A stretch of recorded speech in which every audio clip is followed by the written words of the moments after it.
And are you ordained minister, Dr. Poe, Yes, an ordained minister yes, as well as a psychiatrist? And of course, I think that that combination brings to us this morning very, very useful information about the relationship between crime and religion. And of course, Dr. Poe, you were talking about an inmate study that has been done, and let's continue that conversation and give us as much information as you would like to give us this morning so that our audience might come to a better understanding of what we as a community can do in order to deal with some of the problems of violence that we have in our society.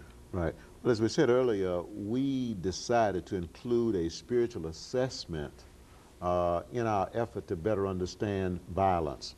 And in addition, we did a sociological, psychological evaluation. We did psychological testing, and we also did a psychiatric evaluation.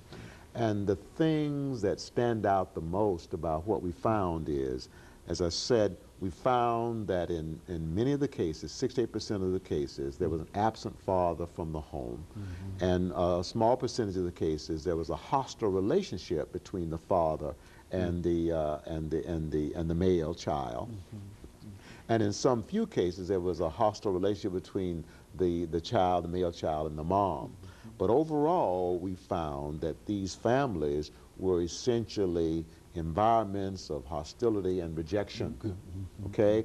And what we think is, based on our research, that this gave rise to a feeling on the part of the young male: I'm no good, nobody cares about me, I'm worthless, I'm inferior, and since nobody cares about me, I don't care about myself.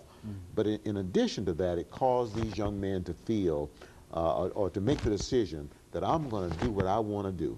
I'm going to get what I want, even if it involves mistreating and hurting other people.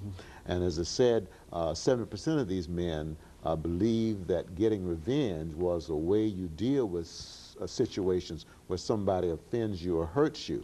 And I think it's interesting because of the 30% of the men who said, you know, before I became involved in religion, before I began to pray and before I began to worship, and they were able to attend worship service while in jail, I used to believe in trying to get even when somebody offended me, but now I try to handle it in some other way.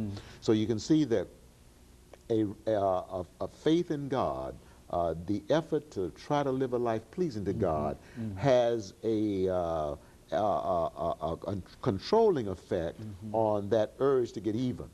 It's hard to have an active faith in God and to believe in revenge at the same time. And so much of criminal behavior, especially murder, all right, so much of assaultive behavior has to do with, on the part of the person, an effort to get